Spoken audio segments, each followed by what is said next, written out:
bazooking around here. Anyway, see these? See the universe, universal joint on the yoke, and you get some of these about 14 bucks. Probably get them cheaper, Chinese made.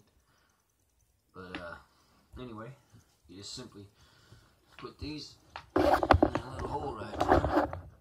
Get that clip out. Right there. Obviously, those go in there. Sometimes it can be a bear and you need to slide these up underneath, get one side out. It might be rusted in there or something. So you pop one side out, slide it around, it'll pop out. Just put your hand over the top. There's not a lot of force coming out, but it will fly on you. You can lose it. So it's pretty simple. There we go. Came right out.